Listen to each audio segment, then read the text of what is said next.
Get home from school, turn on my TV. Who are these friends staring right back at me? Now that we're older, why don't you come over and go back in time with me? 90s babies nostalgia.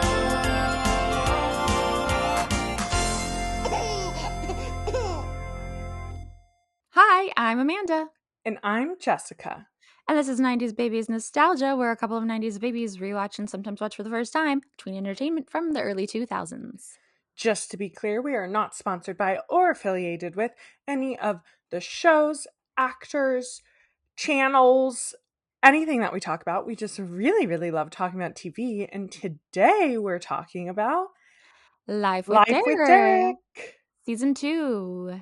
Season 3. Season 3, Part 2. Sorry, I just got done editing Season 2, and so my brain is scrambled. But before we get into it, Jessica, what have you been enjoying lately? This is a little bit of an old one, but I am still currently enjoying it. I have been loving 21 Pilots' newest album, which came out earlier this year, probably like 2 or 3 months by this point. Clancy, they always make cohesive pieces of art. All of their albums are beautiful. If you want just like to listen to a full album, I would recommend all of them, but this will definitely be on like one of my most listened to albums by the end of the year because I have listened to it all the way through probably like 50 times. Like, I love it. Wow. Some of my favorites are Navigating and then Routines in the Night. Everyone loves it, so I'll add myself to the list. And then the ones that have grown on me is Oldies Station and At the Risk of Feeling Dumb. I did not like those at first, and I love them now. But the whole album is amazing. Okay.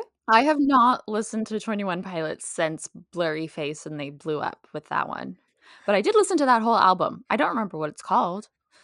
Blurry Face. Oh, I truly was just naming the first track that came to mind. Yeah, I would say that this is kind of like their way back towards that because Tyler very much, when they blew up and they went on to make a couple albums after that one, he was like, ooh, I don't want to keep making the same thing. So he really strove to make something very different, and it resonated with a lot of fans, and it didn't resonate with a lot of fans. And now this is kind of his path back to like, I can still make art that sounds like old art, but it can be different. So this one I would say is the most similar to Blurry Face of the recent albums, but it still has its own like identity around it. Yeah, I think a lot of artists really struggle with how much mainstream success matters to them versus the art. Because like a lot of artists who aren't mainstream all the time but are adjacent to it or have been at times, like, do know what sound people like from them. They just don't want to get stuck in that sound. Yeah. So then they try to like pivot hard away from it, but then that's like sometimes away from actually the identity of the art they want to create. So then it doesn't resonate with them and it doesn't resonate with fans. So I think it's a challenging balance. What have you been enjoying listening to, watching? Mine is also an older one. It's from January or February this year, is the Disney Plus series Echo, which I've only watched the first 2 episodes. I think there's 8, but I'm really enjoying it so far. It is a Marvel show, but it's not MCU. Like, the character Echo, who's one of their like their street level heroes is what Marvel classifies them, because they're not like Thor or Iron Man. Like, there's nothing inherently supernatural about them. But she was introduced in the Hawkeye show. There are like elements from that feed into this story, but they show them in the show. So you don't have to have seen any of the movies or shows to understand this one. And it's not going to necessarily inform the MCU. So that's why it's connected to it, but it's not part of it. It's not considered part of like the timeline. But I'm really enjoying it because the character is from the comics, was created in the 90s. And she is an Indigenous woman who is deaf and also is amputated at the knee at one leg. And not only is the character all of those things, but the actress they cast, who had 0 acting credit before, is all of those things. She is Indigenous and deaf and an amputee. And it's been really interesting watching it because everyone that she communicates with, there's times when she's like in her big city life in New York and there's interpreters, and then there's other times where she goes back home to a lot of her family members and they all know ASL to speak with her, and I think maybe one other member of the family briefly shown her mom was deaf. They don't speak ASL fluently, like I can't speak to the signage, I don't speak ASL, but they seem in their demeanor to use it in a way that feels like someone who used to use it years ago and is Yeah. now kind of getting used to it again. And she never uses her vocal cords. She never vocalizes while she's signing. She just signs. So there's a lot of times where the show is like pretty silent and you're just watching people sign. It's And I find awesome. it's really refreshing. And I know I'm Yeah. excited to see where it goes because I know that they worked closely with the Choctaw people, which is the indigenous tribe that they are representing, because that's actually more of her superhero origin. Like her deafness is not part of her superhero at all, superpower. But I think she's going to get some like indigenous spirits kind of thing. Mm. And they even have Choctaw subtitles for the show so that Oh, cool. yeah. So I'm looking forward to seeing how it evolves that way. Yeah, it sounds really interesting, actually, and like a good show of representation that we don't normally get. Yeah, I mean, I am a white lady who hasn't finished the show and hasn't read the reviews on it, but I haven't seen anything negative, and I know it was well received when it came out. So I am appreciating what I perceive to be thorough research and writing related to these identities. Fair. Well, before we, no, not before. Guys, Now, I'm a little sleepy, okay? I'm a little sleepy, but I'm going to perk up because we have a lot of episodes to get through. This is Life with Derek season 3, part 2. We covered 3 episodes with our friends Mallory and Evan at Pop Capsule Pod in our previous episode. If you haven't listened to those, please do. There are 26 episodes 26. Mm-hmm. in season 3. So it's beefy. We are going to cover another 9 today. Mm-hmm. Yeah. We're going to try to be fast as possible with the summary so we can focus on notes, but we'll see how fast we go. Yeah. Just a note, I think we forgot to mention this in our previous episode, Yeah. that something that marks season 3 differently to the previous 2 seasons is that Paul isn't in every episode. He's actually not in quite a few of them. Yeah, when I saw you made this comment, I was like, I haven't seen Paul at all. And then he showed up in some of the later ones I watched. But I Yeah. think in of the total 12 episodes of the 26 that we're covering of this season, he was in like 3 of them. And one of those is in a dream. Yeah. We also have an introduction to a new character, Sally, who is Derek's coworker and love interest, played by Kate Todd, who I stared at for a good while. And then I did succumb to Googling where I know her from. And I know her as Erica in My Babysitter's a Vampire, aka the hot girl. She also is known for her role as Lily Randall in Radio Free Roscoe as well. Something interesting also about this one is that the episodes that we're watching are on Freevee, which is part of Prime. You can watch it with ads. And they are aired in production order, but it's not the airing order. And normally the airing order is where you get continuity issues, but the production order actually led to some continuity issues.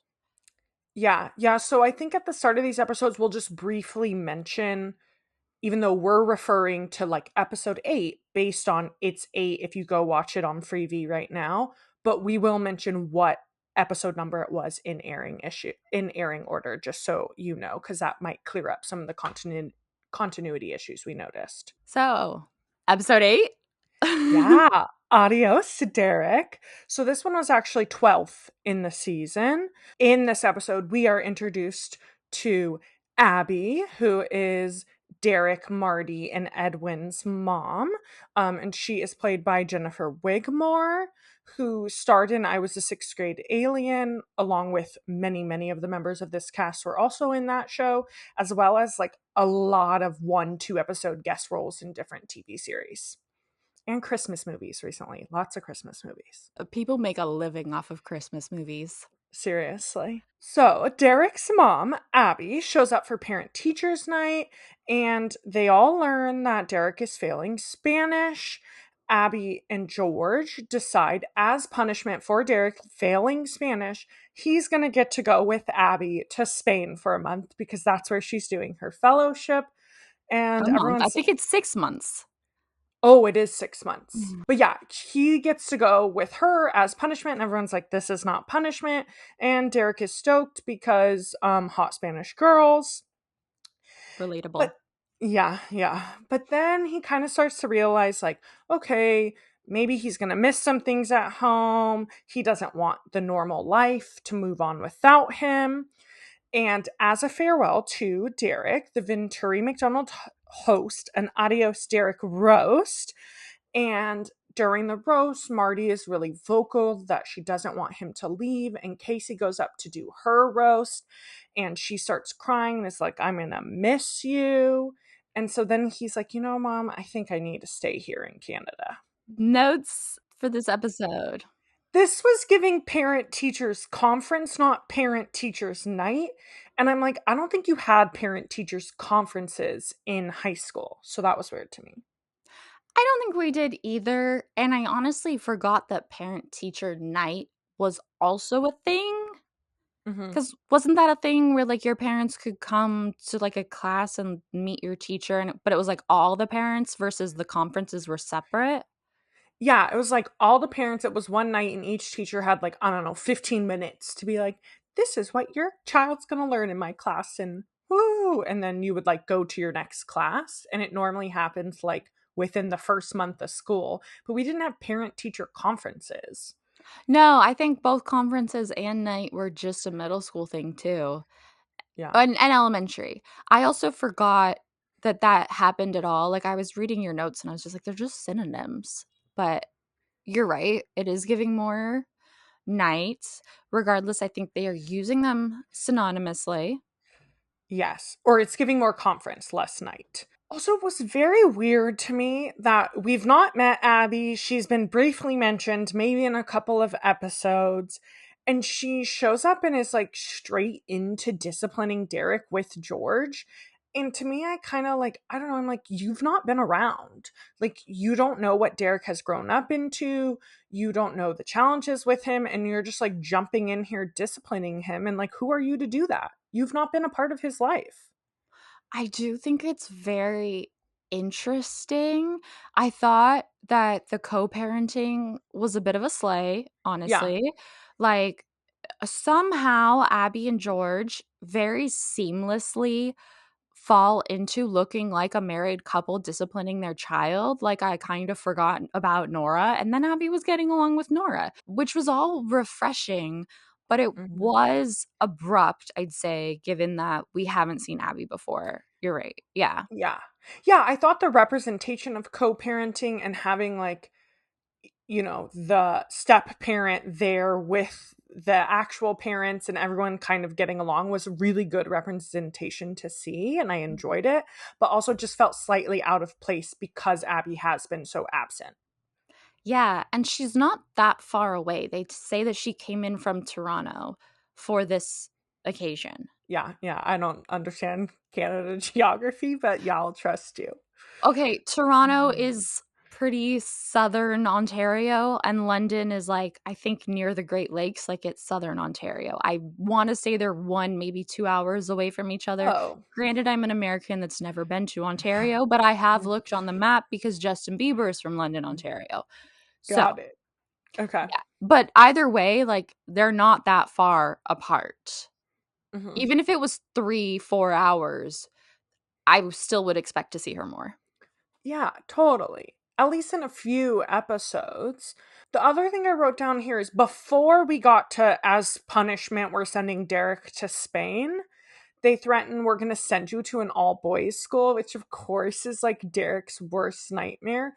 But I loved that this was paired with the fact that Casey had to leave an all-girls school, something she's been vocally upset about, like when they moved in with George and the Venturis. And so I don't know, I liked the like two sides of that. She was so mad. She was like, oh, there's no money for me to go to an all-girls school, but you fail Spanish and suddenly we can afford it?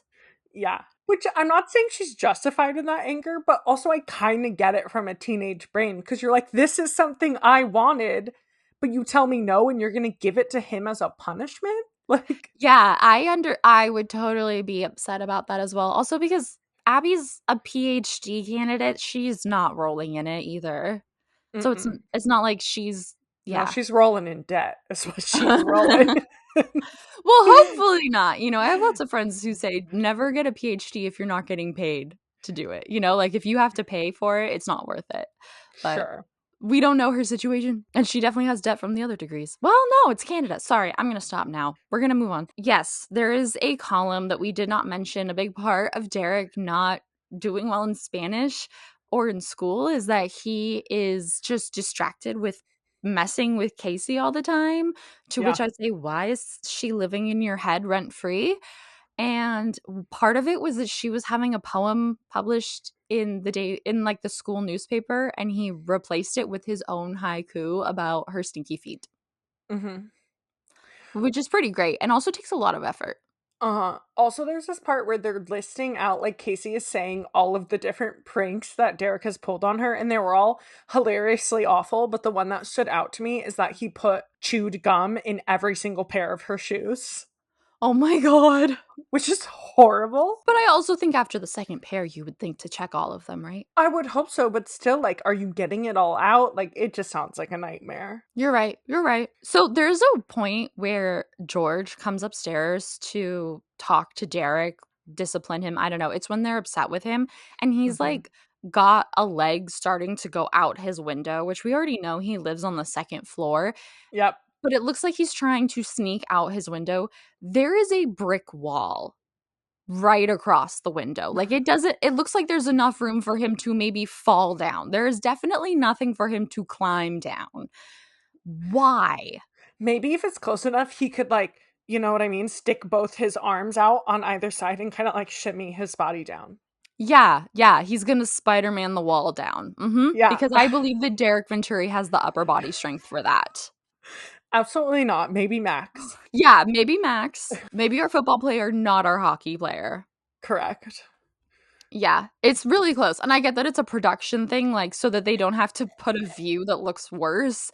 But it's like looking as close as me to my brick wall behind me while recording this. Yeah, it's just a little silly. Also, a point where he makes nachos because he's like making an effort to show that he's learning Spanish or something. But like, these are not nachos. These are an offense to nachos. They are literally just tortilla chips that I think he sprinkled some shredded cheese on top and microwaved and then brings them out to everyone. And they're like, oh, great, nachos. And it looks dry as fuck. And it upset me. I remember this part, but I didn't I didn't notice that the nachos were crap. I was just like, he's confused his country. Why am I? Yeah, also, it's not Spanish, it's Mexican. But Yeah. why am I the one noticing all the food stuff and not you this time around, Jess? I don't know. Yeah, I don't know. During the roast, everyone is like participating, and like now that Marty is getting older, they are giving her like a little bit more of like an acting role in these episodes instead of just saying silly lines. And every time they flash to Marty in the roast, she's like giggling, laughing, nodding along, like clearly someone off, like a producer told her that's what she should be doing, and so she's doing it.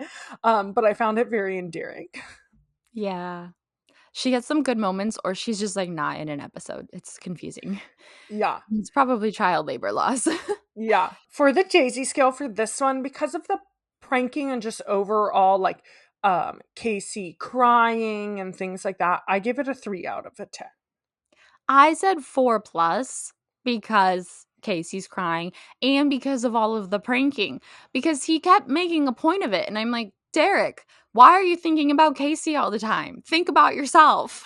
Yeah, fair. Okay. Oh, quotes. There's only one, and I wrote it down. Derek is retaking his Spanish test, and his mom comes to school and sits in the classroom and he says, "Senor Sanchez, may I be expelled?" Which was funny for two reasons. One, being asking to be expelled, obviously, and also I'm 90% sure he says Senor Sanchez instead of Senora, and his teacher is a woman. Okay, episode 9:16, Spark Plugs. This episode went 14th in the season in airing order. Casey and Emily are throwing Derek a surprise birthday party, but they're doing such a good job at making it a surprise that he genuinely thinks everyone has forgotten about his birthday. And Emily's parents at the last minute say that they can't host the party at their house anymore, so Casey instead has to convince George and Nora to let them do it there. Meanwhile, the whole family is sick of George's old ass, stinky ass car. They got kicked out of the bowling carpool because of how stinky it was. This car is called the Prince. George got it the day Derek was born, I believe. It is also 16 years old. And the family hosts an intervention where they basically they kind of convince him to get a new car. He doesn't really have a choice. He's being petty, so he refuses to go to the dealership with them. And Derek also doesn't go to the dealership with them. So the two of them have a heart-to-heart over some greasy-ass foods, while cut to another setting where the whole rest of the family is at the dealership trying to get a new car, relaying details that they get from Derek incorrectly. And I've never been so angry watching this show before while this man belittles them, but eventually they're able to get a decent car with the option that they trade in the Prince, the old car. However, Derek at this point has been gifted the car by George, and he wasn't happy with it, but now he's come around to it because he sees a sentimentality from George, and he's like, actually, I want that car. And then they surprise him with the party and find all of this out. And it turns out that the guy at the dealership was so sick of dealing with the family, he decides to let them keep the new car in the deal and the old car. Notes. This is so small, but at the start of this episode, Sam and Derek are talking in the hallway, and it's mentioned that Sam has a blog and Derek read it, and I was just really confused. Like, it's very, very of the time to have a blog, but Sam maybe would write one. Highly unlikely. And then for Derek to actually read it, he would never. No. That was just a really funny touch to me. But I do find it refreshing how many episodes Sam is in. I think he's actually in season 3 more than he was in seasons 1 and 2. Yeah. And I think a lot of times Disney shows, obviously this isn't a Disney show, but a lot of times these shows will like have one character set as the love interest specifically. And then as soon as that storyline ends, they just disappear. So it's been fun, like, watching him stay, sometimes interact with Casey, but mostly just, like, be Derek's friend, which is what he was in the first place. Yeah. Yeah, I appreciate him as a side character. It's nice to, like, see people frequently outside of the Venturi McDonald's. Speaking of the Venturi McDonald's, there's this part where they're obviously trying to like unpack why George feels so attached to this car, and Casey like full on therapizes George, just like asking him questions like, why do you think you're so attached to the car? Could it be an attachment to your youth? Could it, like all these things? And I'm like, Casey, what are you doing? You didn't learn this from Paul, because he rarely uses like the typical therapist language, I feel. So I'm like, where are you getting this from? I know, Paul's not a therapist. Paul's a science teacher who has to listen to her talk. Yeah. Yeah, it was funny. They do get very in on him. And you know what? They're not wrong. Yeah, they're not. There's a moment where all of the siblings give Derek really crappy gifts. And I'm proud of him because he actually pretended to like the gifts. Mm-hmm. And Marty gives him a gift of, it looks like a little handmade like pottery dish.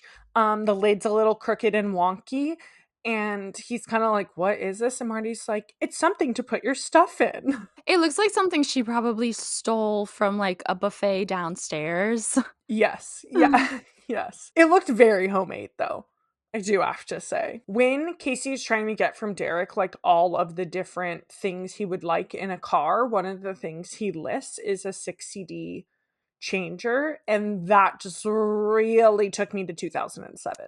I was so glad you made this note, because I was like, CD changers? dated this so much. But also, I remember when they were all the rage and you had to have a CD changer. But also, who needs a 6 CD changer in a car? I just had 2.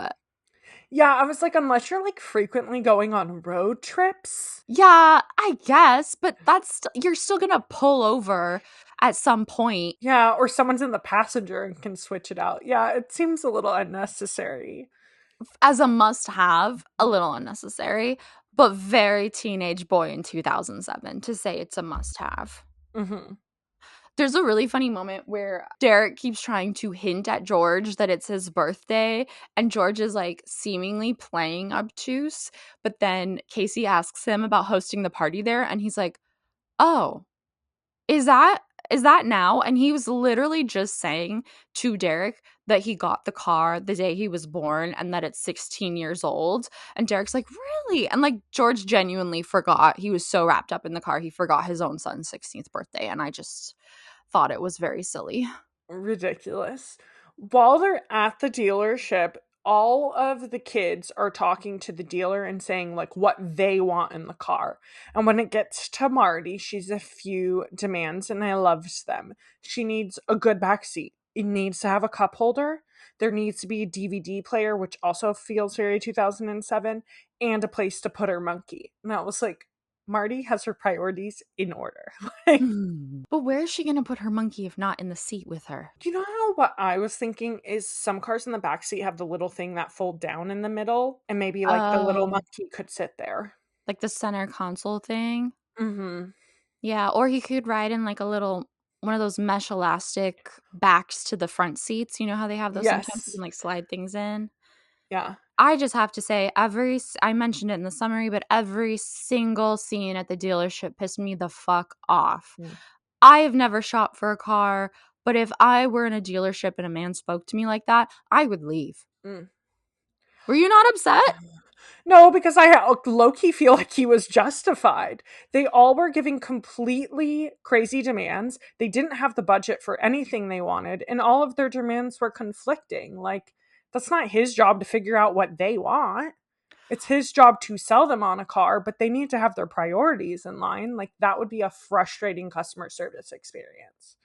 I understand that, and there were times where I felt for him, but this is pre-internet, everyone's supposed to have information to everything. And imagine that's a single mom or a single woman going in to buy a car and you're not entirely sure, and like he's supposed to be the expert and you give an idea. Like, yes, they're saying things incorrectly, but if you can get an idea of what their budget is and like what they're looking for, there's things you can recommend versus he's like, you should just get out. Also, he starts off before he knows that they don't know anything. He asks, "Will your husband be joining us?" Which, Yeah. right off the bat, that's when I would leave. I have purchased 2 cars, and both times I was asked about if either a parent or a male figure in my life was going to join me. Both times. And I'd be very upset. Were Yeah. you not upset? The second time when I bought my Subaru, I said, I don't think I need my husband here. I think I can make this decision on my own. Do you think you can help me with that? Otherwise, I might need to see another person. I'm glad that you said that. How did he respond to that? He shaped up and asked me what my budget was, and I ended up getting a fucking killer deal because they knew I was not there to fuck around. So it's Good like, for you. I'm not dealing with your shit. Like, I can walk away and go somewhere else, you know? Yeah. But yeah, I think I would hope the culture has changed because even that was like 2017, I want to say, when I bought my Subaru. Might have been 2016, but I'm pretty sure it's 2017. And even when I bought my Prius, it was that way as well. So I hope now that we're like 2024, the culture has changed. But unfortunately, I still think there is a lot of like misogyny around like buying a car and people being like, you need a man here to help you. Like, this is not a woman's job. And it's just a little ridiculous. But I don't think that it was like done inaccurately. Like, I do actually think this is an experience Nora would have in Oh, that 100%. scenario. Yeah. Yeah, I think it's accurate. It just still pissed me off. Like, I wasn't Fair. surprised by it. I think that's the reason why things like CarMax and Carvana are like so popular Yeah. because people don't want to have to deal with that kind of bullshit. Yeah. And they shouldn't have to. No. They should not have to. And then Edwin was the man of the house and did all the negotiating anyway. regardless. When the party starts, George and Nora, you could tell they're standing at the bottom of the stairs and they're like, oh, we should go up to our rooms, but oh, we really love socializing with the kids. And Derek like turns to them and he's like, you can stay down here for 30 minutes. And they both are like so stoked. And it just like, I don't know. I love them as parents sometimes. They don't do the best job, but they are very cute and they just want to be like an active participant in their children's life, which I appreciate. Yeah, they regularly get banned from the parties. It's Yep. cute. Yep. Daisy Daisy's scale. scale, I said 1 out of 10 because Casey tried to take notes of things that Derek would want in a vehicle, but that was the only thing that felt like kind of like her carrying a little too much. See, to me, this is at least a 2 to a 3 because Derek's birthday would have sucked if Casey and Emily didn't throw him a surprise party. And she's really excited and like wants to throw him a good party. Like from the beginning, there's no convincing her. That's the whole episode is her trying to make his birthday special. Yeah, but she's the planner of the family, so and of her friend group, so I would argue she's the only one with the skill set to do it anyway, so it didn't feel inherently like crossing a boundary or anything. It just felt like, yep, she's that person in the family, so she's the one who's planning it. Well, I would argue his friends could do it. Like, I'm not saying they're planners, but I think that if they needed to throw a surprise party, Ralph and Sam, they would throw like You no, trust Ralph and Sam to throw a party? no, I don't. But this Okay. obviously wasn't the parents' idea either. This is an Sure. idea that Casey and Emily came up with on their own, and Emily wouldn't have done it without Casey. Sure. So I just think that that was a lot. So I'd argue a 2 to a 3. Okay. Some quotes when they get back to the house and Derek's like, no, I don't want to sell the prince. Marty goes, Harold's gonna freak, referring to the car dealership guy, which I thought was funny. Mm-hmm. Another good Marty quote is when they are having the family meeting about the cars. She says, I feel car sick in the car when it's parked. Mm-hmm. And then also my environmental queen, Lizzie, who I love, who suggested they get rid of cars altogether and just ride bikes. When they are at the dealership, she asks about hybrid models, and he says that that's much more expensive, which also kind of dated this. And she says, Harold, when it comes to the environment, money's no object. And I Mm-hmm. really appreciated that Yeah, because I me agree too. to it spiritually, although my wallet disagrees. Yeah. All right. Episode 10, Don't Take a Tip from Me. This one was actually episode 6 in airing order. Casey and Derek both get a job at Smelly Nellie's, and Derek is crushing it. He is an awesome waiter, and Casey sucks because she asks way too many questions and she's a klutz. So Derek ends up getting promoted, like I swear, immediately, like within one day, to assistant manager, and he has to fire Casey, but she immediately asks for her job back.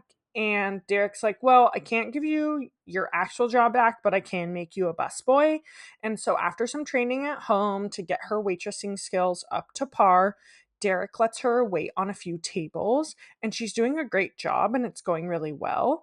So, Andrew, who is Derek's manager, their manager, shows up and he talks to Derek and is like, this is a very important person. I need you to wait on them. And it turns out it's the owner. But Casey's like, no, I've been doing great. I want to wait on him. Like, I got this. And Derek's like, okay, if you've got it. And she ends up knocking a full glass of ice water all over the owner. And so Andrew's like upset because he's like, I didn't want Casey to wait on this table anyway. And so he fires Casey, which makes Derek quit. And then the owner ends up, which we learn is Andrew's dad, but he ends up demoting Andrew. And then Derek gets rehired and he continues to work there throughout the remainder of this season. Straight off the bat, with my notes, I was so angry at the start of this episode because there is literally no training for this job. These are two teenagers who have never had jobs before who are hired as servers, which is not an easy job to have. And they're No. literally just told to go at it. And Yeah. then Casey's like, she's bad at it because she's a klutz and because she's too in her head, but also she's too in her head because she wasn't given any guidance. If anyone needs guidance, it's Casey. Yeah, they're not like any job you would be, one, starting as hostess, and two, shadowing people before you were just like given tables to wait on. Yeah, and this seems like maybe there's not a hostess. It's a little more of a cafe slash restaurant style. I mean, it has a cat for a logo, but then you would probably start as like a barista or a busboy anyway. Yeah, yeah. You don't start as a server without server experience, and you don't not get trained. Yep. Yeah. Edwin and Lizzie, the middle kids, they decide they're going to use this time where Casey and Derek are both at work as an opportunity to sneak in their rooms. And while they're sneaking in their rooms, we get this scene of Edwin rocking out, like in bed, listening to music with big old headphones. And then Lizzie is sitting at Casey's vanity and like putting on makeup. And I just thought this whole side plot was like kind of cute. And I love when we get to see the middle kids. But I didn't love that they like really made Lizzie do such like a stereotypical feminine thing when she's not really that in her character. I'm like, there are many, she would try to find like Casey's diary to read. Like there are other things that would motivate Lizzie. It is not in her character to me to sneak into her room to then put on makeup. I'm like, Lizzie would be having fun with other things. Yeah. The only reason I could kind of see the makeup is sometimes there's that idolization and to make feel more like your feminine older sister that you feel so different from. Like I could see her trying to feel a little bit more like Casey, but she does do it in more of like a playful way, like she's interested in it. It is a little out of character, but I enjoyed, like, I thought it was very real to have those younger siblings be like, we can go in their rooms and they won't even know, and like it's their whole secret little thing. And then at the end they are rocking out together in Casey's room when they get caught. Yeah. Yeah. It's very cute. Also, just a note of this season, the way you mentioned in season 2, you really like how there's not really true B plots, they all connect. I do feel like this season there's a lot more A and B plots. Agreed. They're still like loosely interconnected because I feel like the B plot is typically set up by the A plot, which is not always the case in other shows that we've watched. But there is a more obvious B plot in these episodes this season.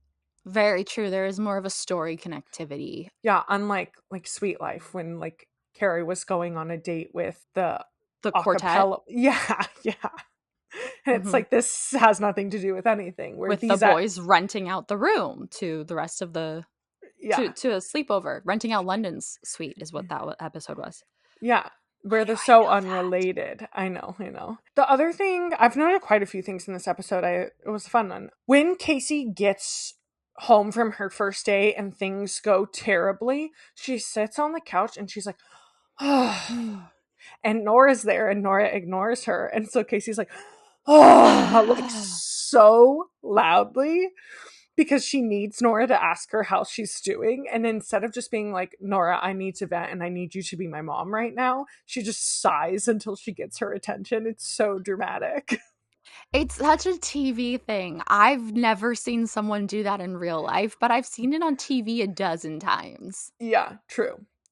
Also, at Smelly Nellie's, sure, Casey is not doing great at being a server. I will, like I've said that.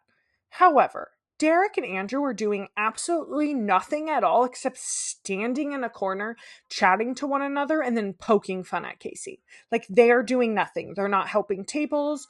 They're not cleaning things. They're not assisting customers. Like, they are just being useless. Yeah, the whole reason that Derek's like half good at this job is that he's confident enough to not care and not get in his head. It feels very natural, which again, without training, wouldn't actually equate to being good at this job. But also he gets a lot of tips because he just like flirts with girls. But when he's not flirting with girls and being unprofessional, he's being unprofessional off to the side with Andrew and gets promoted because it's just this like little boys club. It's weird. Yeah. Also, so the thing that I just described that Casey did with Nora, she does it with George as well. And George's advice to her is like, you've already lost your dignity and your job. Like, what else worse can happen? And I was like, George, this is not helpful. But kind of real. Yeah, it is real, but I was like, that no, she's already crushed. Don't tell her she lost her dignity. I didn't like this whole thing where Andrew only hired her back if she started as a busboy and then trained to wait tables on her own unpaid time. And then immediately thereafter, they're leading a training at the house on their own time that Andrew is paying Derek to lead. And then on top of that, the family gets really upset with Derek for not being supportive enough because he's like kind of messing with Casey during this training and not taking it super seriously. And they're like, she's your stepsister. You need to help her, blah, blah, blah. You're being so mean.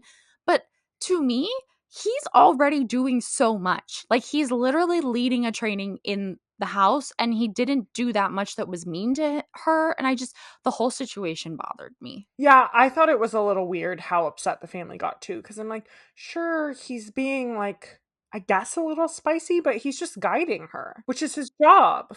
You're gonna have spicy customers. And he wasn't being like, it was just kind of telling her what she did wrong in like a Derek manner, you know? Yeah, totally. And then him getting paid and her not on top of that, it just was weird. Yeah. At the end, when Casey gets fired and Derek quits, and then he ends up getting his job back as assistant manager, Casey is like upset that he took the job back. And it's like, dude, Andrew got demoted. Why would he not take his job back? Yeah. It felt very teenage girl though. It felt very real to be like, or not even teenage girl, just teenager to be like, I can't believe you did that. Like, because he quit out of solidarity and then she didn't get her job back. Like, oh, you sell out so fast. But no, she wasn't justified. But Yeah. it still felt real. Yeah. Daisy scale, I wrote a 0 out of 10. Amanda disagrees, but I stick by it, guys. I strong disagree. And I strong disagree for one reason. And that one reason brought me to a 5. Okay? A freaking 5. Fuck your zeros. Look, there's no chemistry really in the diner restaurant situation or in the training or any of that. It comes down to one scene that all you little Daisy shippers know about, and it's at the very end when Derek and Casey find Lizzie and Edwin having a little dance party in Casey's room, and they're both stood in the doorway like against each side of the door frame right next to each other, and like it's very like close and giving like parental, almost like married. It's just like it's it's 5 out of 10. It Talk just with the feels wall. like siblings to me, but that's okay. I would be sick to my stomach to stand that close to a sibling. I will literally lay on top of my sibling. Yes. Well, you have a sibling with a good relationship, and I've never had that. Yeah. I'd only lay on top of my sibling to piss them off. Not out of love. Getting into quotes. I didn't write any of these down. You wrote the first one. Oh, I don't remember it. Apparently I wrote down, and it's not even my birthday, but I don't remember the context. At one point when Casey is training, she says, "Hi, I'm Menu. Can I take your Casey?" Or yeah. And it's silly. I would say something like that. Yeah, me too. Also, what I really liked was during the training when Derek's being annoying and the parents are mad at him, Nora goes, "Look, you may be my stepson, and although I've never mentioned this, I have grown to love you." Yeah, it was sweet. And then she goes on to be like, "But you need to support her better, blah, blah, blah." But it was just really funny that she's like, "Although I've never mentioned this, I have grown to love you." It's like a compliment and a threat at the same time. Yeah. Episode 12, when Derek meets Sally. This one aired 15th in the season. Derek has sworn off girls, but his new coworker, Sally, is super cute, so he's a little on the fence. She has a boyfriend, though, but they're fighting, so he has hope.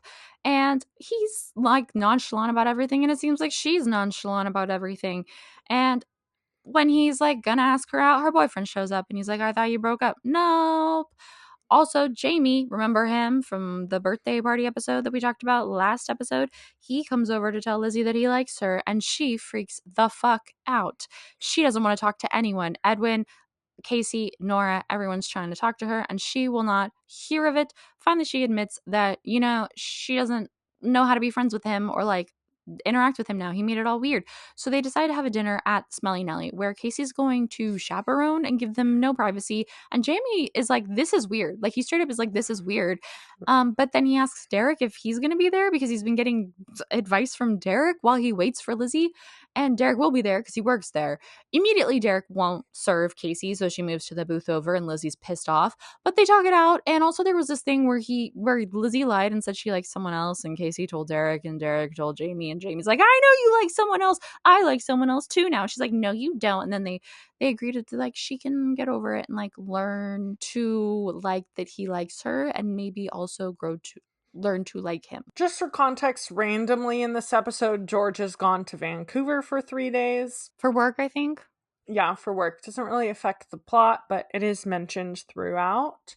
Yeah, he just brings gifts home to the kids, and they're all just generic gifts you could get at a mall. Mm-hmm. Except for the totem pole. He got them at the airport, is what he said. Yeah, he did, at YVR, which is a great airport, guys. Yeah. There is this moment where Derek is sitting in his bed, stress eating a giant bowl of chips, and I just cannot state enough that I love that the show has ridiculously large bowls of snacks. Whenever there's a snack, it's a huge ass bowl. It's never a little sampling. And he ends up calling Edwin Sally, because he's just like, in his dress, he refers to Edwin as Sally. He's on the couch, and Edwin is like, why are we watching TV at 3 a.m.? And he's like, it's never too late for brotherly bonding, something like that. But I just really, really love that stress eating is a recurring character trait of Derek's, because we've seen it multiple times, and it makes me happy that the writers keep remembering to put it in. Yeah, me too. At one point at the restaurant, Sally asks Derek, when they're like butting heads, have you seen my large hummus? And he gave it to someone else. And so she like needs to get another one. And I just have to ask, what the fuck is a large hummus? Like, I know what hummus is. Don't get me wrong. But what the fuck is a large one? And why? I'm guessing, you know how some restaurants, I feel like especially in this time, if you ordered a appetizer, you could get like an appetizer, or you could get the family size version of it. So like spinach artichoke dip, you could just order that, or sometimes you could get it in like a large or a family size. I'm guessing that is what that was. Like a large hummus was enough to feed like a group of 4 as an appetizer versus just 1 or 2. I don't like it. It's weird. And it was also surprisingly cultural for 2007. Yeah. Also, I'm like, Smelly Nelly says hummus. Like, I just feels weird. Yep. Marty's the most mature Venturi, because during the plotline about Lizzie and Jamie, she mentions that she has a crush on a boy, and so does her friend, but they talked about it and it's okay. And I was like, go off, emotionally mature queen. Like, yeah. Meanwhile, Lizzie's literally watching soap operas trying to understand relationships. Lizzie is stressed. We didn't mention it in the summary, so I do want to mention it here.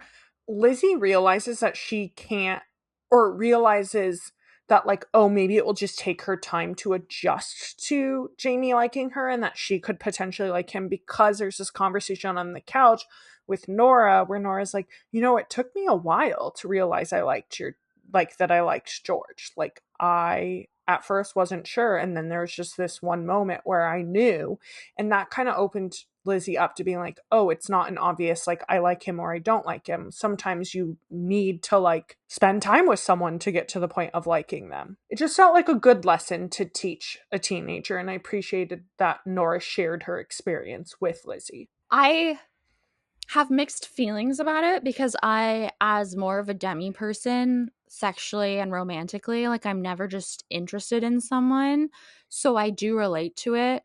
But also, she could just be gay, and also, just because someone likes you doesn't mean you have to like them. But I did like that it was open-ended. She didn't commit to anything, right? Yeah. Daisy scale, I give this one a 0 out of 10. It, like, the plot just wasn't really focused on the two of them. It wasn't, but I say 1 to 2 for the same reason that the pranks upped it before, because when Jamie is talking to Derek and it's just the two of them, he says, I have a crush on your stepsister, but she's being a little weird about it. Derek says Casey was born strange, and I'm like, there is no way that you actually think that Jamie has a crush on Casey. Why are you like ragging on her to this little 12-year-old boy that literally does not care? Like, get her out of your brain. Yeah. Quotes. When Jamie is telling Casey, not Casey, now you got that in my brain, telling Lizzie that he likes her, he's like, I like you. And Lizzie's like, yeah, duh, we're friends. And he's like, no, I like he says it multiple times. And she goes, oh, that's a lot of likes. I like you is probably what he said. Yeah. I don't remember the context of this one, but I feel like it probably came out of Marty's mouth. And it's, ew, I don't want to find out. And another Marty or Lizzie. quote. That sounds like a Lizzie quote about boys, honestly. Yeah, it could have been one of the two of them for sure. And then when Marty is sharing about liking that boy at school, what Amanda mentioned earlier, Nora goes, I didn't know you liked boys, Marty. And Marty goes, only the cute ones. Same, Marty, same. Yeah. Episode 13? Make No Promises. This one aired 22nd. Ooh. Yeah, this is why we're getting continuity issues, baby. Hell yeah. It is prom, based on the title. Casey wants prom to be perfect, but she can't find the perfect dress, so Nora sews one for her, and it's not quite how she imagined, and her hair is an utter disaster. And then Max shows up, and he's wearing a baby blue tux, and then Derek gets home and steps on her dress and ruins it. And Casey's like, I can't go to prom. Like, everything is a disaster. Everything's going wrong. I physically cannot go. So Max, Derek, and Sally go to prom together. And at prom, Emily's with Sheldon, and she sees them all walk in. And so she immediately goes up to Derek and is like, you need to fix this. Like, prom is so important to Casey. Like, you need to go fix this. She has to be here and enjoy it. So Derek brings Casey a new dress, and they get Max a new tux from the theater department at school. And Casey ends up having her magical night, the dress she loves, and they end up winning prom queen and king. Yeah, the majority of the episode is all the things going wrong in the preparations for prom, but that was so easy for you to like summarize in one clause, basically. Yeah, it was. I cut out a lot of the plot because it doesn't really matter. It's just like shit happening. Yeah. I will never get behind Sheldon and Emily together. It's weird to me. They don't seem like a good match. I don't really know what they like in one another. I don't really understand it. It's all strange. You know what's interesting is I agree, and yet I kind of like them. Like, it is strange, and I don't know what, now that you mention it, I don't know what they like in each other. Yeah. But sometimes they're just like gross and weird together. And I think those couples exist, especially in high school, where like you really don't understand, but they seem to be really down bad for each other. Yeah, that's fair. I don't know. They're a couple of weirdos. They are. Especially in this episode, which we will get to later in the notes, guys. Whew. There's this whole thing where Derek won't go to prom because he's too cool for school, of course. But it's literally been mentioned in a previous episode that he's a legend for having taken three juniors. When he was a freshman, he took 3 girls to the junior prom, something like that. He's been to prom before, is my point. Yeah. So why is he suddenly too cool for it? Yeah, it doesn't make sense. It doesn't. It's probably just because he didn't have a date, except then, even weirder, is Sally basically asked him to his own prom, which, by the way, came about because the boyfriend that she still has as of this episode, you wouldn't know based on the way that they act, didn't want to go to prom because he's too cool for school, and she already had a dress picked out, and she wants to wear this dress, and that makes me so angry. Like, I made my boyfriend fly from Canada to California, and I didn't even care that much about prom, but I was like, I'm going to prom and I have a boyfriend, and therefore you're going to be there. Yeah, and you're like introverted, doesn't necessarily want to be in social situations boyfriend, compared to like both Sally and Derek seem pretty like social and outgoing. I guess we don't know about Sally's Patrick that much, but still, I'm like, if your boyfriend likes you, he will freaking go to prom with you. Yes, and he should. And if he won't, you should dump him and go with your friends, especially if you already have a dress. Great. In this episode and in many episodes, Max puts up with so much from Casey. It's kind of crazy. And I will say in the ones we're going to talk about later, the script does kind of flip. But like in the start of this episode, she drags him to like she drags him to stores for 6 hours multiple times. And then she's making him spend money on this tux and this limo that he doesn't have. And then she still refuses to go just because things are going wrong. I just like feel for the guy sometimes. Yeah, he definitely puts up with a lot, which shows that, like, at the end of the day, he does have some deep care for her, because you're not going to do that if you don't like someone, you know? Mm-hmm. And sometimes, like, us as humans can be difficult. And so I like that they show Casey being difficult, but I agree. He puts up with a lot, especially in this episode. Yeah, she shouldn't have to make herself smaller. And I appreciate that he does do it because it matters to her. That's also a relationship where I don't really know what he likes about her all the time. But I don't know. I just felt bad for him. But also, apparently, he has a motorbike. And dude, he's like 16. Is that even Yeah. legal? I don't, a lot of the legality around, like, motorcycle, or, well, is a motorbike a motorcycle? Yes. I think so. I feel like a lot of legality around motorcycle laws confuse me in general. And so I'm like, if you can have a car at 16, can you have a motorbike at 16? Also, this is Canada, so why would you have a motorbike somewhere where it snows? That's even more confusing. Yeah, questions that we cannot answer. No. There's this point where she looks like a poodle because her hair is a mess, and Casey says she spent $60 to look like a poodle. And I could not relate more to this experience because when I was 12, I was in a pageant. Oh, I don't know if you know that. no. I don't talk about it very often. I don't think about it very often. I think I blacked it out after it happened. It's Fair. something that, like, I think they sent mail to my older brother being like, you could, and it was some, I don't know, low level pageant thing that was just trying to profit off of little girls that want to look pretty. And my brother wasn't interested, but I was. And it cost like, I want to say $1,200 or something, and my parents Whoa. could not afford it, didn't want to. And I asked relatives for money to be in it. And then a lot of stuff went wrong the day of, including the fact that I went to the hairdresser that I'd been going to my entire life. She did my very first haircut, and she decided to get experimental that day. I didn't have a vision. She knew what I was doing. And the hairstyle she gave me was like taking sections of my hair. She did like a half up, half down, I think. And then she took like sections of my hair almost into a bun, but like curled it and pinned it. So I had these like tentacles coming out from the bun all around. And I was like, this does not look cute. This is not okay. Like, I look crazy. And this is I was 12 and I could have done my hair cuter. Yeah, yeah. Oh my God. Nightmare. This is so inconsequential, but Casey's perfect dress that she talks about a million times is a pink princess dress. And when Nora makes her the dress, Casey brings her the fabric. And I cannot stress enough, this is never a dress. That is a purple dress. It's purple. Nora makes her a purple dress. Mm-hmm. She didn't want purple. Nope. But that's the fabric she gave her. I know. It is weird. I didn't point it out, but once she wrote that, I'm like, yeah, that is so true. Casey was all up in arms about finding the perfect shade of pink. But then this is not pink. I also didn't realize that like all of these notes are mine. So sorry. Apparently Jess doesn't have thoughts about prom. I wrote quotes.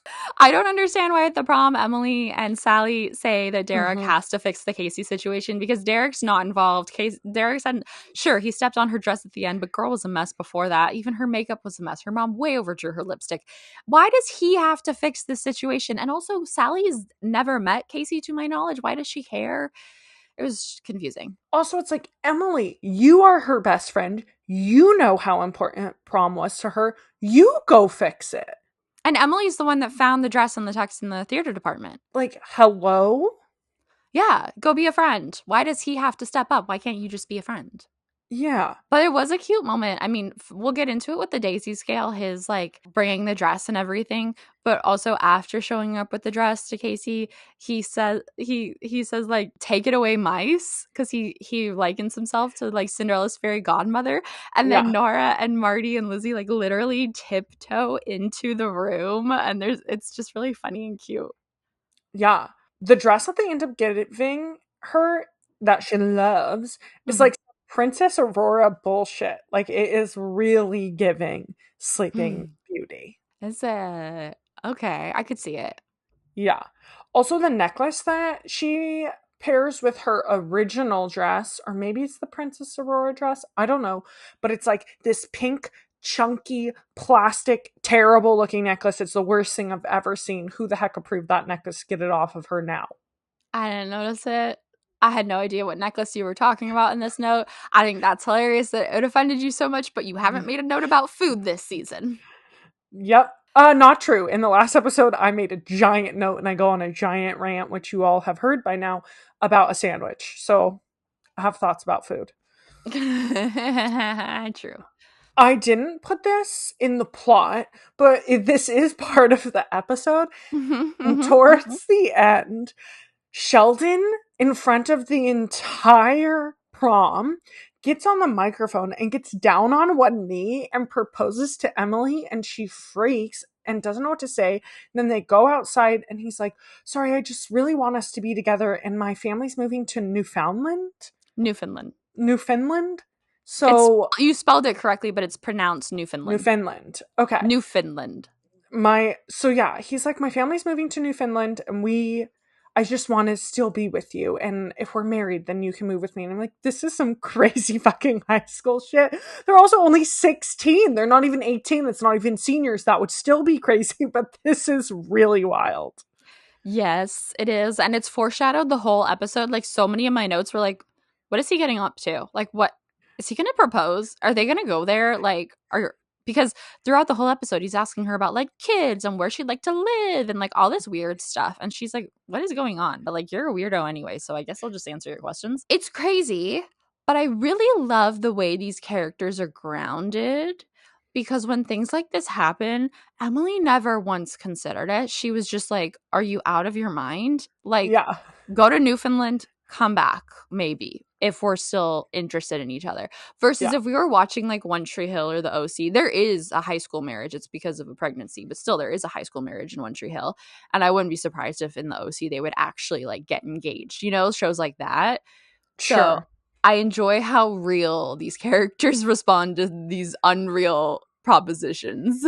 Yeah. For the Daisy scale, because of Derek going back home, getting Casey the dress, all the things, I gave this one a 6 out of 10, and I honestly think it could probably be a little bit higher, but it felt very in that like 6 to 7 range. I agree.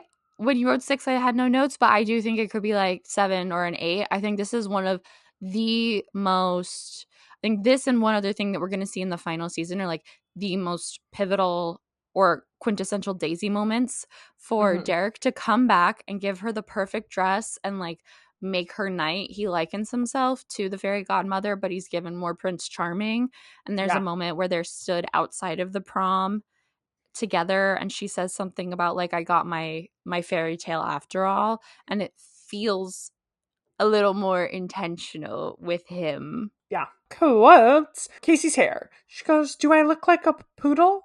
And Marty goes, yes, and then quickly follows it up with, poodles are very nice dogs. When they're at the prom, Sheldon and Emily are talking, and he's being weird, and he says, the most important person in my life is, and then she cuts him off because she sees Derek walk in, and she goes, Derek? And he goes, yeah, I guess Derek is pretty important. Yeah. Episode 19, Not So Sweet 16. This one premiered 20th. Casey's 16th birthday is coming up, and she hates surprise parties, so she insists on planning her own party, which is going to be a fancy dinner with her closest friends. The dinner's planned at Smelly Nellie's, because that's super fancy and is all she can afford. And Derek convinces Max and Emily to turn it into a full-on party. He rents out the restaurant without telling the family, and it gets like progressively bigger and bigger. However, Casey wakes up on her birthday feeling unwell. She goes to school, but then it gets worse. She goes home early to rest, and then she gets stressed. And Nora's like, girl, you have a fever. She's bent over all day. So they go to the hospital. It turns out she has appendicitis. She has to have emergency surgery. And Emily and Max are saying we should cancel this party because she's in the hospital. And Derek's like, no, it's a party. I'm not going to waste a party. And so they have the party while she has emergency surgery. She has a drug-induced dream where Paul is a genie who grants her a wish that Derek isn't in her life anymore. And all it results in is a very quick scene of Edwin being even worse than Derek already is. She wakes up. Derek shows up in a doctor's gown, shows her a video he made, recording messages from all the people at the party about how much they love and appreciate Casey and hope she feels better. It's a sweet moment. Then Max comes in, gives her a teddy and a kiss and a card. And then the nurse comes and chases them away. And then the family comes in and wishes her a happy birthday again. And then the nurse chases them away as well. Notes: if Derek got held back a year, which we already know, and we just had his 16th birthday, why is Casey now turning 16? Yeah, it doesn't make sense. I don't know. These writers are normally really good about continuity, so that's why it really stands out when they're not. Yeah. It definitely was something that was overlooked. You wrote this one down, but I had also written it down. In the beginning, Casey is explaining oxymoron to Derek, and then he keeps it's so dumb, it's so funny, I love it. It's so dumb. Then he keeps calling it off. It's just so stupid. He keeps calling it oxymoron, and it's just great. The writers, sometimes when they hit, they really hit, you know? And he's not doing it on accident or ironically. He's genuinely using the word as it's intended to be, but says oxymoron. Correct. It's really funny and stupid. It's stupid, but hilarious. There is a birthday party planning meeting that Casey hosts, and with expectation of most of the family to be there. And for some reason, they put Marty in charge of taking notes. It's like, not Nora, not Lizzie. Like, even Edwin would be a better option, but like, sure, let's put the 7-year-old in charge of taking notes. Why not? She's a grown-up now. Yeah. During the birthday party planning, I got upset because she wants a fancy dinner for 8. And George and Nora say 6 and we'll cover half. And she very happily agrees to this. And I was upset because this is a 16-year-old girl who doesn't have a job and her parents can't even pay for 3 extra teenagers' meals at a restaurant. It's not even like it's like an all-you-can-eat situation. They're going to order an entree and an appetizer. And it's like a casual restaurant. Yeah, they ended up, for budgetary reasons, going with Smelly and Ellie. You can't pay for more people. Especially such a big birthday. Because 16 is big, you know? It is. I also think I forgot to write this part down in my notes, but it was very similar to my vibe when I turned 18. I wanted to celebrate it because it's a big milestone, but I didn't have a party. Instead, I had a sit-down meal with a few friends and family members at Buca di Beppo. And my parents paid for the whole thing because that's what you're supposed to do when you're a parent. It's in the parent contract. Yep, agreed. Oh, Buca di Beppo, low-key love it. R.I.P. They just filed bankruptcy. Oh, I know a lot of those style of restaurants that just they're not sticking around. I know, but I loved Buca di Beppo unironically. It was so good. Me too. At the time, it was the best Italian food I'd ever had. And like, I liked that it was family style Yes! without being this new version of family style where like restaurants say family style, but what they really mean is like small plates or tapas, and it actually can't feed anyone. But Buca di Beppo, you ordered like a small, and a small would feed like 6 people. Like, that shit was legit family style. Yeah, you can't order one thing that multiple people don't want. Like, if you can't have one person at the table want this food because there will be a ginormous amount. Yes. Everyone has to agree that they're going to eat a little bit of it because that's how like large the portions were, and you always had leftovers, and that's what like was so great about it. And it was decent. Like, probably better than an Olive Garden, but I would say definitely in that same vein-ish. I think it's definitely better than an Olive Garden. Yeah. In the beginning, when Casey is going around in pain and she's bent over, like I mentioned, I fully thought she might be having period cramps. I was confused because it wasn't giving the symptoms of a normal illness. And I've also never known anyone to actually have an appendectomy or appendicitis. Like, I know that that's a symptom, but I just thought she had period cramps. I wouldn't have been surprised if this show had gone there. I agree that it seemed like period cramps. My mother has had appendicitis and has had an appendectomy, so I know that it's like, it's not uncommon. Like, a lot of people have to have one. It's like, I would say normal-ish, you know? Isn't it like 20% or something? Something like that, yeah. That might be a little high, but anyway. But it's somewhere in that range. It's definitely more than 1 in 10. Mm-hmm. Oh, what was weird to me about the whole appendectomy thing and appendicitis thing is she gets home, Nora like feels her head for a fever, and then it's like, oh honey, we have to take you to the hospital. I'm pretty sure you have appendicitis. And I'm like, Nora just wouldn't know that. Like, you wouldn't just Yeah. immediately jump to appendicitis. Like, maybe you would say, oh, we got to get your stomach checked out. There's something going on. But you wouldn't just be like, oh, you have appendicitis. Like, Yeah. I couldn't remember if that happened if she did it or if the doctors diagnosed it. But yeah, that was kind of strange now that you bring it up yeah. because you wouldn't know. No. And maybe you would be like, oh, maybe it's your gallbladder. Maybe it's your appendix. But you wouldn't be like, you definitely have appendicitis. Let's get you to the hospital. You're going to have surgery. And Nora just like magically knew. And I was like, Nora, you're not a doctor. What are you talking about?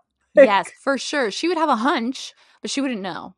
Yeah. But it does remind me very much, though, the first time that I threw up from illness, not from drunkenness, in Canada, my doctors were not my doctors, my friends were very confused that I didn't go to the doctor because if you throw up, it's serious.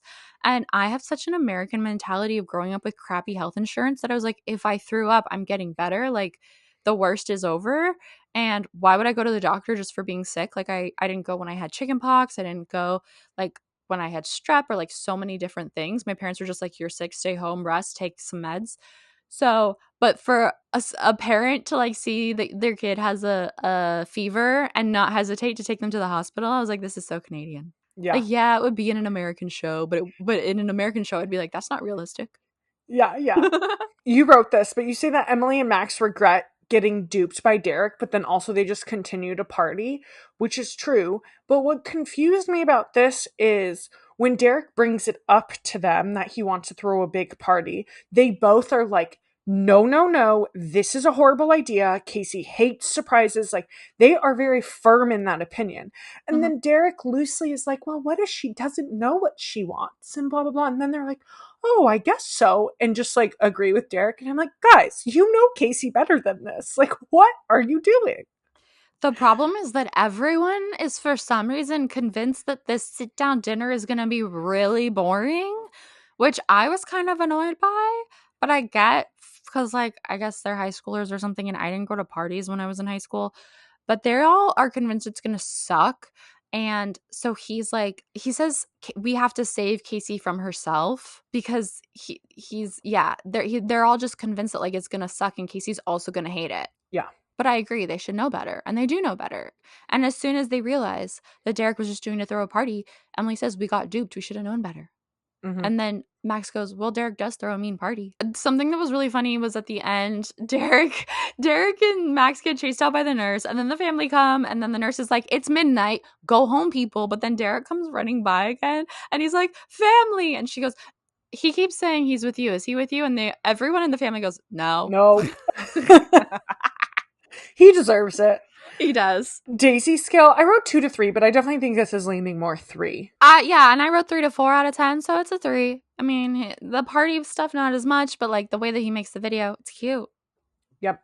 Yeah, and I took time and thought. A little bit of context before we get into the next one. At this point, Casey has joined the cheerleading squad and is also done the musical with this guy Noel, who clearly likes her but doesn't hit on her or tell her that he likes her. Episode 23, Allergy season. And this aired 24th. The football team has made it to semifinals and everyone in the school is excited. Max gives Casey his Letterman jacket and she immediately starts sneezing. And she's like, I have allergies and I don't know what's causing these allergies, but I need to get to the bottom of it because she needs to be able to cheer at this game since it's a big game. And so Paul suggests, like, you have a lot going on. You're balancing a lot right now. Maybe it's psychosomatic and it's because of your stress. So you need to like eliminate some of stress. And then Casey realizes that she's sneezing while wearing the jacket. So she takes it off. But then someone calls Max's name and she sneezes again. So then she gets it in her head that she's allergic to Max. And then this kind of goes down this rabbit hole where she's like, I've changed my entire personality and my identity for Max. I'm completely different than who I was when I first started dating him. And this is why I've like formed this allergy to him because I've changed myself. The team wins the game. And instead of going and partying with Max afterwards, like they had planned. She tells him that he needs a break, and he does not take it well. Nope. B plot. Derek is pissing off everyone in the family because of his teasing and rude comments and snarky comments. So George is like, you have to pay $1 for every insult you give to anyone in this family. And so Derek talks George into a deal that if he can be nice for a week, then George will instead pay him. I think it's like $56 or something is what Derek owes George. The younger kids start barging into Derek's room and using him like a therapist to try to kind of push him into saying an insult. And he gets really good at like self-correcting in the moment and stopping from saying something mean. And even giving thoughtful responses. Yeah. And he's annoyed because at the post-game party, he just wanted to talk to people. And Casey helps George win by reading a stupid poem to the family where she woofs, and it just, like, Derek loses it. He cannot keep himself from saying an insult. Yeah. Yeah. It's city. So starting off strong, she's got allergies, right? She's been sneezing all the time. I too am allergic to boys. She's sneezing straight into her hand. And it's not just post-COVID Amanda that's pissed off. It's every iteration of Amanda. I have known not to sneeze into my hand since I was at least 5 years old, if not younger. And it bothered me so severely. Yeah, sneeze into your elbow. Hello. There's also just like a little bit of continuity issues. Like I mentioned, there were a couple episodes before. She joins cheerleading, the one directly prior and then the one after she does the musical. But then in this one, there's Noel. That's part of the spiraling of like how she's lost herself because she talks to this like sensitive guy who likes poetry and she used to like poetry. And he's like, I'm surprised that you're a cheerleader. That doesn't seem like you. But if we were following the order, she would have already been a cheerleader. It's whatever. All Max cares about is a stupid fucking geography notes. Yeah. I don't like it. Yeah, like Casey's clearly like sneezing and puffy face and like losing herself and just like not really acting like her normal self. And all Max can ever bring up is like, you're going to bring my geography notes over to my house, right? It's like, Max, can you check in on your girlfriend, please? Take your own fucking notes. No, what was kind of set up though, that I wanted to touch on a bit is the way that I said in the prom episode, he deals with a lot from Casey. You do kind of see, especially in those 2 episodes before this one, the deterioration of their relationship because he does become a little bit less of that perfect supportive boyfriend.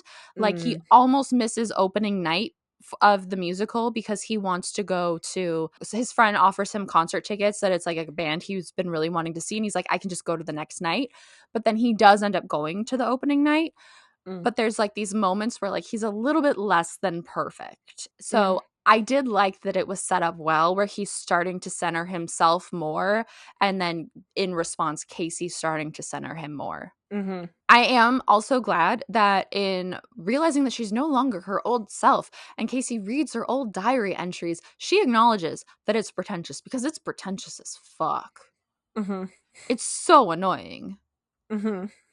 She's like, look at my flowery writing from before and now I'm just writing about Max and it's ugly writing. Yeah. I agree with you here. Derek gives Casey some advice when she's like, I'm changing, I'm completely different. And he's like, well, did Max ask you to change? And she's like, no. He's like, so you can change back. Yeah, once he looks past the insults, he starts being a reasonable human being and actually kind of have a decent perspective. Yeah, totally. Yeah. At school on game days, like is normal at most high schools, I feel, or at least at our high school, this was normal. The cheerleaders wear their uniforms to school on game days because that's just like a tradition, I guess. All the cheerleaders are wearing their uniform besides for Casey. And I'm like, this is weird. Yeah, and then it's a big deal that they want to put her and Max's picture on the school paper and they want her in her uniform.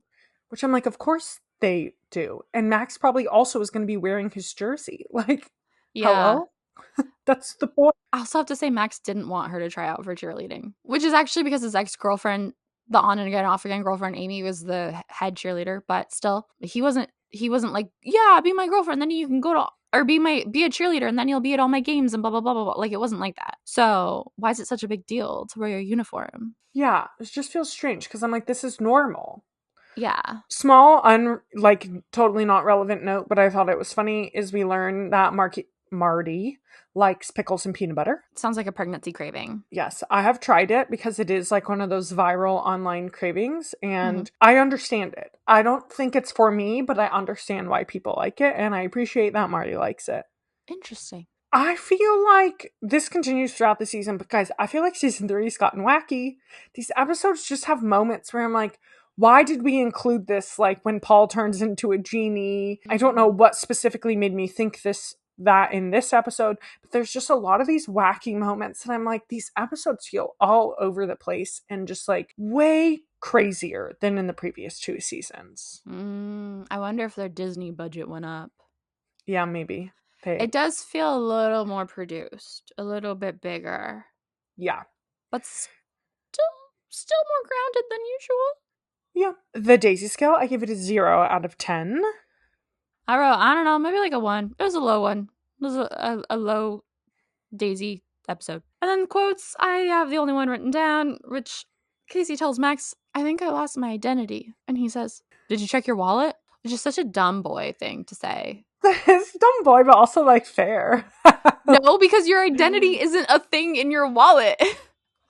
But like he took it as ID. I get it. Okay, a little more context is now Sally is now broken up with her boyfriend, and Derek has already tried to ask her out, and she friend zoned him.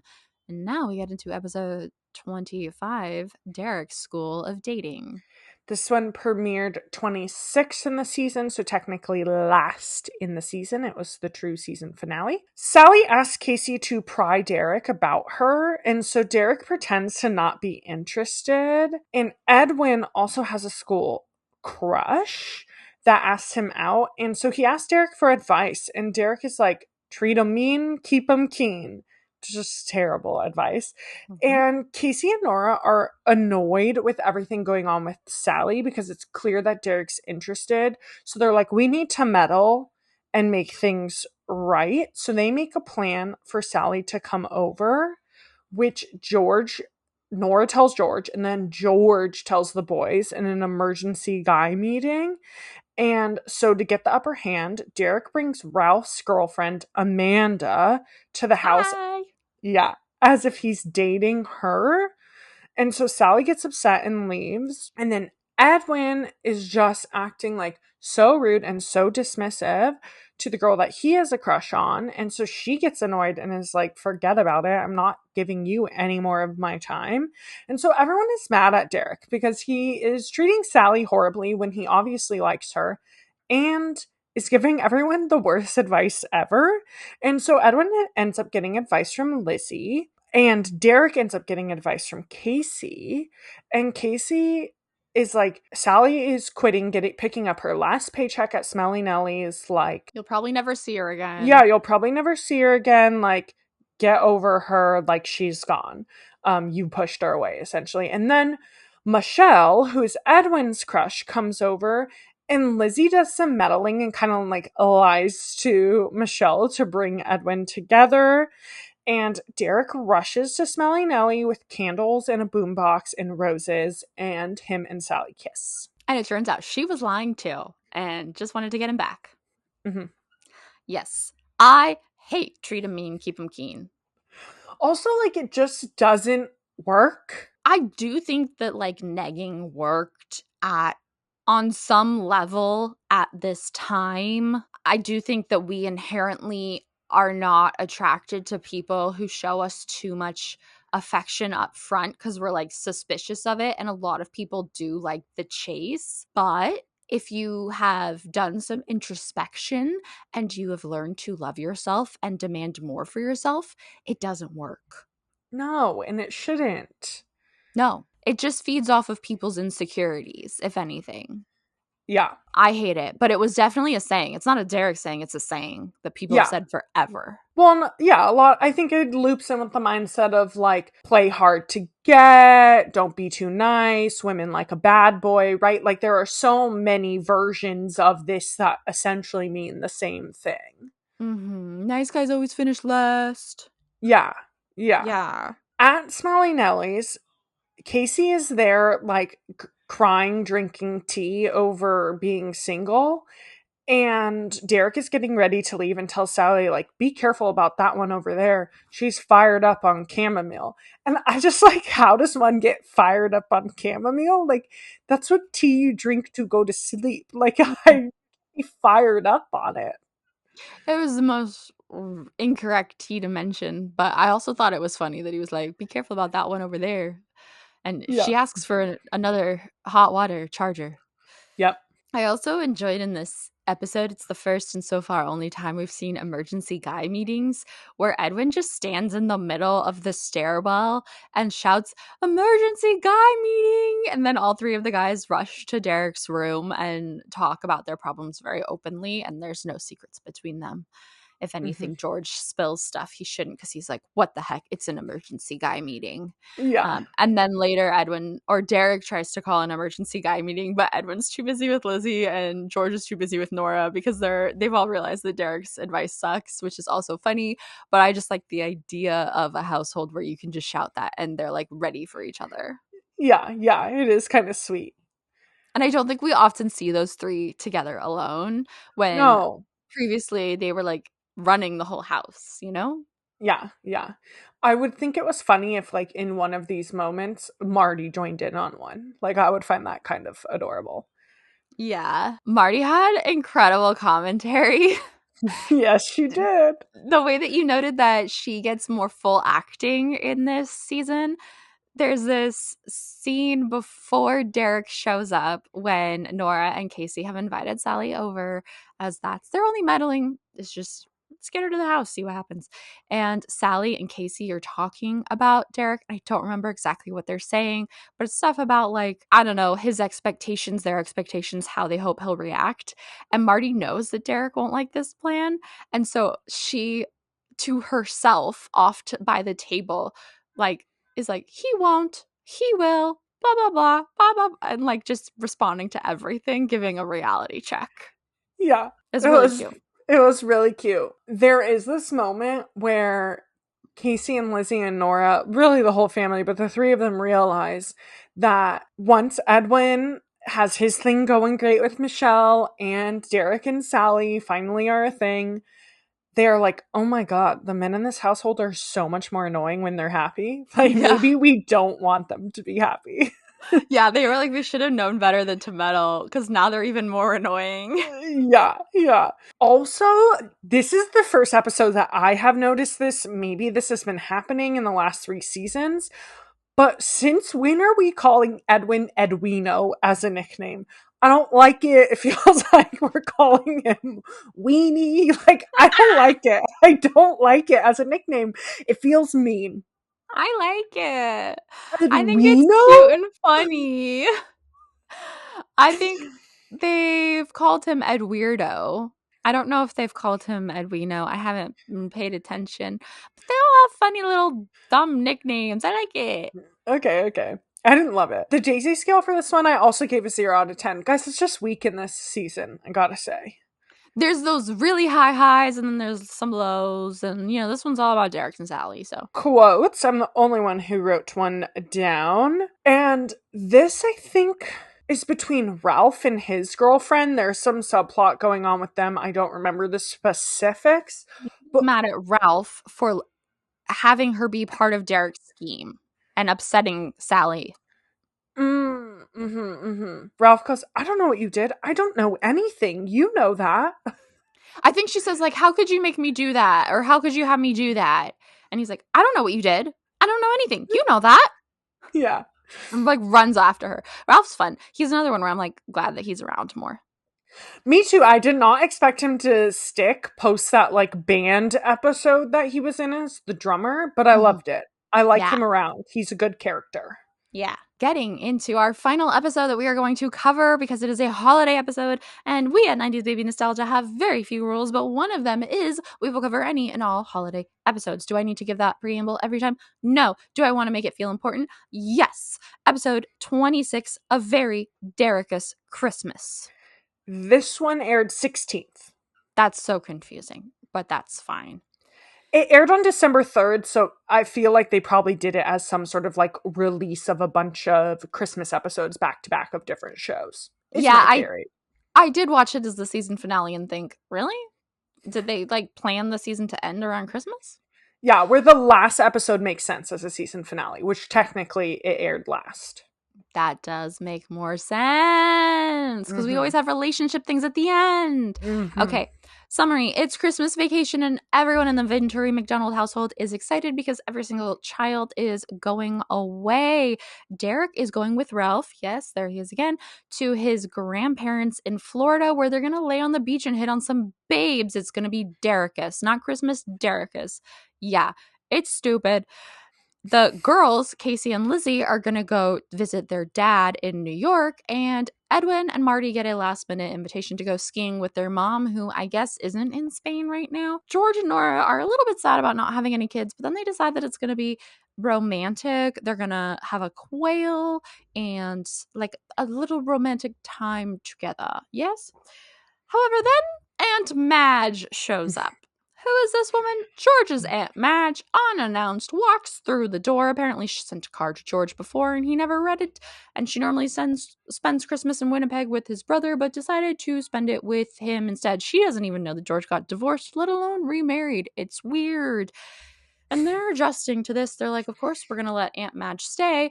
But then there's been like snow forming that we've noticed every time a child leaves this house. And there is a blizzard, and every single child comes back because either their ride couldn't make it through the snow or their flight was canceled. So now it's a house full of people, the whole family plus Aunt Madge. Everyone's upset because their plans busted. Plus, because of the blizzard, they can't get any food, and Georgia and Nora only prepped for themselves. They don't have a Christmas tree, and they don't have presents yet because they were like, we were going to get them on Boxing Day. So, like, everyone's upset. Derek is up in his room having a little tantrum, and Aunt Madge is annoyed because what the fuck is this Christmas that she walked into? She expected a happy family Christmas, and also she remembers Derek as this, like, apparently pudgy, happy little kid. So Aunt Madge basically tells Derek, you have the gift of performance and entertainment, and if you decide to have the Christmas spirit, everyone else's spirits will lift with yours. And he's like, it'll be a Derekus spirit. And she's like, I'll take it. And so he organizes all the kids in a play of how the Venturi McDonald families came together, where they all play each other. It's very cute. Oh, and then he somehow miraculously gets Chinese food delivered in the snowstorm. I was wondering why you were waiting for me to finish. I was like, I'm done. That's our episode. Yeah. Not a finale, but definitely a Christmas episode. A weird one. Not the worst one we've seen. Take this over the weird Sweet Life, Jesus is born, that whole episode. Yeah, this one actually gives Christmas is about family. Yeah, and time together. Yeah, and I like a Christmas episode that has no Christmas like decorations or anything. It's funny. Yeah. It was weird. It was weird, yeah, but it was good. I enjoyed it. It was different. It didn't feel repetitive. Was some of these holiday episodes can feel like same, but different. But this felt truly a little different. Something that felt very 2007 was at the beginning when they're all going away for break. Casey is telling everyone Merry Christmas, and Emily's like, he's Jewish, she's Muslim, and just getting everything wrong. And then she also tells Emily Happy Kwanzaa, and she's like, thanks, I celebrate Christmas. It was just like very, because this was the time when we were all like, oh, do we have to say happy holidays now? Silly and unnecessary. Yeah. While the kids are preparing for their trips, Marty walks down with a suitcase that is only full of stuffed animals and no clothes to go skiing. And Edwin comes down with the trash bag full of stuff, which we have seen in previous episodes. Like, I feel like that's Edwin's preferred packing method. But, like, no one has taught them how to pack in their life. And, like, as someone who hates packing, like, at least I know how to pack. In Edwin's defense, all the suitcases were taken because every kid was leaving the house. Fair, but also we have seen him pack in a trash bag before. Yeah. So I'm like, Edwin, I feel like this is just your preferred method. Yeah. When he says all the suitcases were taken, George is like, okay, we'll put some of your clothes and your sister's clothes in her suitcase. Yeah. Technically, Madge wasn't unannounced because she sent a note that George didn't read, right? But it was still very rude to me and spontaneous and weird. Like, who shows up for Christmas unannounced and who does it expecting a certain type of Christmas? I just didn't like it, especially someone who, like, if she didn't even know that you were divorced and remarried, then she's clearly not a close relative. Yeah, and also like yes, we're still 2006, 2007, but like home phones are very normal. You would call a family member and discuss plans if you had an expectation, you just wouldn't show up. And to me, it's slightly worse than unannounced because she sent a message in a fruitcake. And if you are sending me a fruitcake, I'm throwing that thing away and I'm not reading any message that you put in it. So, like, don't expect that to be a proper form of communication. Like, fruitcake is not a way we communicate important messages. Was it in the fruitcake? I thought it was under or like with it. I think with it, but still. I had to make sure because I didn't catch the fruitcake of it all. Imagine if it was like inside like a hidden ring or something, except it's just a message. You were saying it was in a fruitcake, so I was Mhm. like, what? Did I miss all of that? No, with a fruitcake. Yeah, even if you're going to send a letter or something, at this time, she is older, but she would still have a home phone. Like, old people had home phones. That was normal. That's not an 80s thing. That's a, like, 1920s thing. So she would have called him to confirm when not heard back from the Totally. fruit. Totally. This is like peak home phone era. Another thing that I thought was really rude is that George and Nora give Madge Casey's bed or Casey's room because her bed was already made and Derek's wasn't. And this is, of course, when they didn't know that the kids were coming back. But, like, that felt wrong on multiple levels because Casey's being punished for having made her bed. And also, did she change the bedding? I would hope so. That was my thought. I'm like, don't you have a spare sheets in this household? Like, hello? But their justification is that the bed was already made because she already made the bed before leaving. Derek didn't make his bed before leaving. Yeah. But would she have put on fresh sheets for when she gets home? No. Like, I wouldn't put it past Casey, but I also would be like most teenagers wouldn't think of that. Yeah. So most likely Madge is sleeping in dirty sheets and Casey's being punished for making her bed. And then what makes it even more messed up is they put her in Lizzie's room and there's a cot, but then Casey is like, oh, my back is so stressed since we've been so disappointed. I need to sleep in your bed. And then takes Lizzie's bed from her, which is normal. It's like older sibling behavior, but I didn't like it. Sure. Something that, like, kind of made sense but kind of made no sense is that when they're scrambling to find food, they're likening things to this is like chicken wings can be like the turkey, and then this jelly can be like cranberry sauce, and they're basically recreating a stereotypical Thanksgiving dinner. And I know some people eat like a Thanksgiving dinner for Christmas, but I'm not really of a family that does, and I didn't know why they felt the need to emulate a Thanksgiving dinner, because I would kind of get it if they didn't have Thanksgiving and that was like a Canadianism, was to eat it for Christmas, but they have Thanksgiving. So, Yep, I agree. It makes no sense. If we were in Europe, like a lot of them do eat like turkey, traditional things that we would probably other traditional foods too. Like I know in the UK, like Yorkshire puddings and stuff are included in that. But like normally for Christmas, you do your turkey because they don't have another holiday where they're doing a turkey. But like, well, they don't have turkey in Europe. They have like pheasant and stuff. Turkeys are native to North America. sure, It's but like at least hard to find them in Europe. at least I know my husband's family grew up eating turkey for Christmas. Wow, I've heard of only the difficulties finding turkey in Europe. That's surprising. And when I made Thanksgiving dinner, it was not hard to find a turkey. And that was 10 years ago. So, oh, that's impressive. I don't think it's I think it's pretty common over there, at least now. Maybe it wasn't. At least in the UK, yeah. Yeah. But yeah, like to me it would make more sense if they didn't already have a Thanksgiving, but it's like Canada's have a Thanksgiving in October. Like I feel like they would have more of a traditional Christmas dinner, like a ham or something like that they're trying to recreate. Yes. And their Thanksgiving dinner is more or less the same as ours because Yeah. I've had it. I get it. Like, I think a lot of people have similar foods on both holidays, but it just was unnecessary. And we're going on about this thing that was like totally inconsequential. But yeah. Yeah. Why is Derek magic is one of my notes, because he can just make things happen. Like, find the Chinese person with 4-wheel drive. Maybe he called a lot of places, except when did he have the time to do that? You just feel like sometimes he pulls strings that people shouldn't be able to pull. I feel like he's resourceful. That's true. I feel like he's resourceful, and part of like Derek's things that he has going for him is his charm.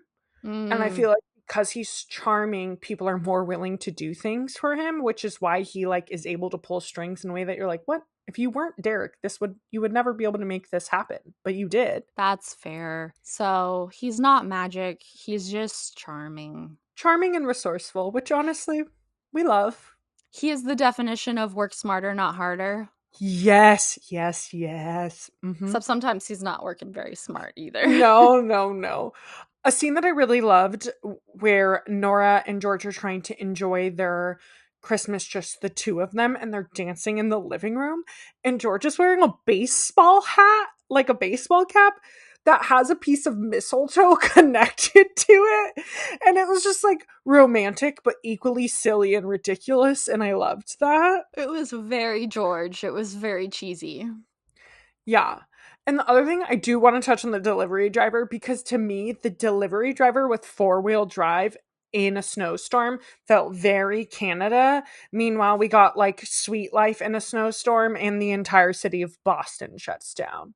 Where it's like Canada's just like, yeah, it fucking snows. Things keep on moving here. Like, we're not slowing down for that. And I appreciate that attitude. That is also just like a thing, right? Is that places adapt regionally to what they are used to.